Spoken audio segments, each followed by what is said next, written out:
फातह बैतुल मुक़द्दस साहबा रसूल खलीफा दोगुम अमीरुल मोमिनीन फातह कैसर और किसरा फारूक आज़म सैयदना उमर इब्न अल खत्ताब रज़ी अल्लाह ताला अन्हु जो 22 लाख मुनव्वा मील का इलाका फतह करने के बाद भी मस्जिद में झाड़ू दे रहे हैं, जिनके सिर्फ नाम से रोम और फारिस की सल्तनत खौफ खाती हो, जिनकी खिलाफत में पहली बार मुसलमानों ने बैतुल मुक़द्दस फतह किया, जिनकी हुकूमत में Iran, Iraq, Armenia, Syria, Yemen, Oman, Arab, फिलिस्तीन, मिस्र आता हो, और वो रातों में गलियों में गश्त लगा रहे हैं, अपने कंधे पर राशन का बोरा कर घूम रहे हैं कि अगर मेरी सल्तनत में कोई भूखा सो गया तो सवाल मुझसे होगा।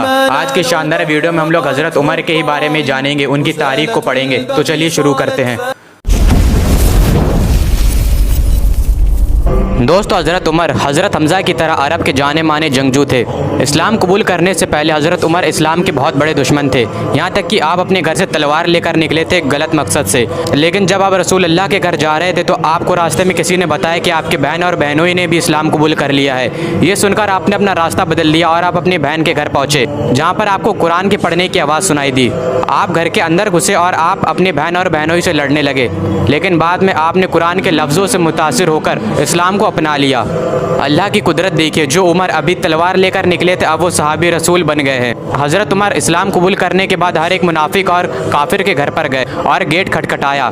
जैसे ही सुनना होता था कि उमर आया है वैसी रूह निकल जाती थी, सन्नाटा सा फैल जाता था। आप कहते थे कि मैंने इस्लाम कबूल कर लिया है, आओ और तुम भी मेरे साथ शामिल हो जाओ। यहाँ तक कि आपने ऐलान करवाया कि अगर किसी को अपनी बीवी को बेवा कराना हो, बच्चों को यतीम करवाना हो, वो उमर के मुकाबले में आए। किसी में भी इतनी हिम्मत ना थी कि वो आपका सामना करता। हज़रत उमर के इस्लाम कबूल करने से पहले मुसलमान छुपकर नमाज पढ़ा करते थे, लेकिन हज़रत उमर के इस्लाम कबूल करने के बाद मुसलमानों ने बेखौफ होकर नमाज पढ़ना शुरू कर दिया। रसूल अल्लाह सल्लल्लाहु अलैहि वसल्लम ने हज़रत उमर को फ़ारूक के लक़ब से नवाजा था, जिसका मतलब है सच को झूठ से अलग करने वाला। रसूल अल्लाह ने फरमाया कि अगर मेरे बाद कोई नबी होता तो वो उमर होता। जिस रास्ते से उमर गुजर जाए उस रास्ते से शैतान गुजर नहीं सकता। इस दुनिया की तारीख में क्या कोई ऐसा बादशाह, कोई ऐसा शहंशाह, कोई ऐसा हुक्मरान गुजरा है जो 22 लाख मुनव्वा मील का इलाका फ़तह करने के बाद मस्जिद में झाड़ू दे रहा हो? आपकी खिलाफत का ये आलम था कि आप रातों में गलियों में गश्त लगाते थे कि अगर किसी को कोई ज़रूरत हो वो मैं पूरी कर दूं। अगर मेरी खिलाफत में कोई भूखा सो गया तो सवाल मुझसे होगा। एक बार आप एक घर के सामने से गुजर रहे थे तो आपने उस घर से रोते हुए बच्चों की आवाज़ सुनी। जब आपने उनकी माँ से पूछा तो उन्होंने बताया कि ये बच्चे भूख से रो रहे हैं। तो आप आवाम के गोदाम में गए, वहाँ पर हज़रत उमर ने अनाज का बोरा अपने पीठ पर रखा और फिर उन बच्चों के घर पर आए और अपने हाथ से उन्हें खाना बनाकर खिलाया। काफिरों ने कहा कि अगर एक उमर और होता तो पूरी दुनिया में इस्लाम फैल जाता। मेरे नबी ने कहा कि अगर मेरे बाद कोई नबी होता तो वो उमर होता। इतनी अजीम हस्ती हज़रत उमर रज़ी अल्लाह ताला अन्हु, जिनकी सल्तनत इस्लाम के फैलने के ज़रिए से बनी। हज़रत अम्र बिन अलास रज़ी अल्लाह ताला अन्हु गवर्नर थे मिस्र के। एक घोड़ दौड़ में उनके बेटे ने घोड़ा दौड़ाया और बाकी लोगों ने भी दौड़ाया। इस दौड़ में एक आम आदमी का घोड़ा उनके बेटे के घोड़े से आगे निकल गया तो अम्र बिन अल-आस के बेटे को गुस्सा आ गया और उन्होंने गुस्से में उस आम आदमी को मारना शुरू कर दिया। उस आम आदमी के बाप ने हज़रत उमर के पास आकर फरियाद लगाई।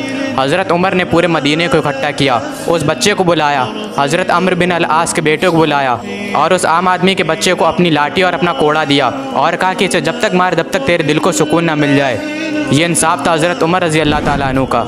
हज़रत उमर की खिलाफत के दौर में मुसलमानों को यमन से माने गनीमत में कपड़े मिले थे और जब हज़रत उमर खुतबा देने के लिए मस्जिद में आए तो हज़रत सलमान फ़ारसी रज़ी अल्लाह ताला अन्हु खड़े हुए और कहने लगे कि जो हमें माले गनीमत में कपड़े मिले थे उससे किसी भी मुसलमान का कुर्ता नहीं बना है और आप तो वैसे भी इतने लंबे हैं तो आपका कुर्ता कैसे बन गया? तो हज़रत उमर ने अपने बेटे हज़रत अब्दुल्ला बिन उमर रज़ी अल्लाह ताला अन्हु को खड़ा किया और उन्होंने बताया कि मेरे पास इतना कपड़ा नहीं था कि जिससे मेरा भी कुर्ता बने और अब्बा का भी कुर्ता बने, इसलिए मैंने अपने हिस्से का कपड़ा अपने अब्बा को दे दिया। ये थी उस वक्त की खिलाफत। आज हम कहते हैं कि आज हमें बोलने का हक है और वहाँ पर जरा सी चीज़ पर बोलने का हक था। ये दौर आलम था खिलाफत का, हज़रत उमर की खिलाफत के दौर का। हज़रत अबू उबैदा इब्न ज़रा रज़ी अल्लाह ताला अन्हु, हज़रत खालिद बिन वलीद, हज़रत साद इब्न अबी वक्कास रज़ी अल्लाह ताला अन्हु, ये सब बड़े बड़े कमांडर हज़रत उमर की खिलाफत के वक्त के दौर के ही थे। हज़रत उमर की खिलाफत के दौर में ही सबसे पहले मुसलमानों ने बैतुल मुक़द्दस को फतह किया था।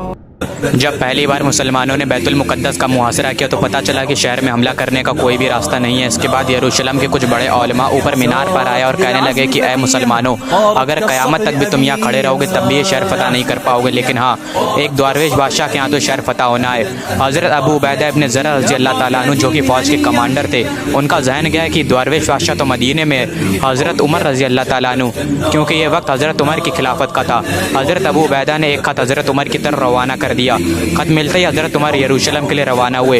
ये सफ़र एक तारीखी सफ़र रहा, 700 मील का सफ़र है। हज़रत उमर अपने एक ऊँट और अपने खादिम के साथ हैं। कभी हज़रत उमर ऊँट पर बैठता और खादिम आगे चलता, तो कभी खादिम ऊँट पर बैठता और हज़रत उमर आगे चलते।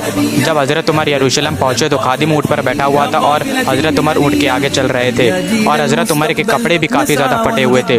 लोग समझ नहीं पा रहे थे कि खादिम कौन है और अमीरुल मोमिनीन कौन है। जब लोगों को पता चला कि इतनी बड़ी सल्तनत का बादशाह ऐसी ज़िंदगी जीता है, तो ये देखकर यरूशलेम की एक बड़ी आबादी ईमान ले आई और बिना खून का कतरा बहाए मुसलमानों ने यरूशलेम को फतह कर लिया। साल 70 ईस्वी से ही यहूदियों को यरूशलेम में आने की इजाज़त नहीं थी। यहूदी ना ही यरूशलेम में आ सकते थे और ना ही वहाँ पर आकर ज़ियारत कर सकते थे। लेकिन जब हज़रत उमर ने फतह किया यरूशलेम को, तो उन्होंने यहूदियों के बारे में भी सोचा। उन्हें यरूशलेम में आने की और वहाँ पर ज़ियारत करने की इजाज़त मिल गई। ये शान थी मेरे नबी के ग़ुलामों की। जब मेरे नबी के ग़ुलामों की शान है तो फिर मेरे नबी की क्या शान होगी। हज़रत उमर की खिलाफत के दौर में जो ससानी सल्तनत थी, फ़ारिस की सल्तनत, वो सिर्फ 10 सालों में ख़त्म हो गई। हरमुजान जो कि इस सल्तनत का एक जनरल था, उसे हज़रत उमर के सामने पेश किया गया। हज़रत उमर ने फरमाया कि वाजिबुल कत्ल है, इसका सर इसके तन से जुदा कर दो। हरमुजान कहने लगा कि ऐ अमीरुल मोमिनीन, मुसलमानों के खलीफा, मुझे पानी चाहिए, मुझे प्यास लगी। हज़रत उमर ने फरमाया कि इसे पानी दे दो। हरमुजान ने कहा कि ऐ अमीरुल मोमिनीन, अब आप जमानत दीजिए कि जब तक मैं ये पानी ना पी लूँ तब तक आप मुझे कत्ल करने का हुक्म नहीं देंगे। हज़रत उमर ने फरमाया ठीक है, तुम पानी पियो, तुम्हें कोई भी नुकसान नहीं पहुंचाएगा। उसने वो पानी का बर्तन फेंक दिया और कहने लगा कि ऐ अमीरुल मोमिनीन, आपने मुझे ज़मानत दी थी कि जब तक मैं ये पानी ना पी लूँ तब तक आप मुझे कत्ल नहीं करेंगे। इस तरह से उसने अपनी जान बचा ली। फिर उसने अबू लुलु फ़िहोस को चुना हज़रत उमर का कत्ल करने के लिए। अबू लुलु फ़िहोस जो कि हज़रत मुगीरा का ग़ुलाम था, उसे हरमुजान ने इस काम के लिए तैयार किया। और जब हज़रत उमर मस्जिद में इमामत फरमा रहे थे तब उसने पीछे से आकर हज़रत उमर पर 5 से 6 खंजर से वार किए और हज़रत उमर को शहीद कर दिया। पता है अबू लुलु फ़िहोस को ईरान में क्या कहा गया? हज़रत अबू लुलु फ़िहोस। ईरानी जो अपनी कौम पर बहुत फ़ख्र महसूस करते थे, उस सल्तनत को ख़त्म कर दिया गया हज़रत उमर के हाथों, और उस सल्तनत के एक जनरल ने इस तरह अपना इंतकाम लिया। दुश्मनों को लगा था कि हज़रत उमर के कत्ल करने के बाद ये मुसलमानों की सल्तनत भी बिखर जाएगी। उन्हें लगा था कि ये पूरी इमारत हज़रत उमर के ऊपर खड़ी है, लेकिन ऐसा कुछ भी नहीं हुआ। हज़रत उमर के बाद हज़रत उस्मान की दौरे खिलाफत आई। ये जो इमारत थी ये रसूलुल्लाह सल्लल्लाहु अलैहि वसल्लम ने बनाई थी, इतनी मजबूत जिसे गिराना नामुमकिन था। और इसी के साथ हमारी तारीख़ इस्लाम सीरीज़ का पहला एपिसोड ख़त्म हुआ। मुलाकात होगी जल्दी किसी नए एपिसोड में। जब तक के लिए अल्लाह हाफ़िज़।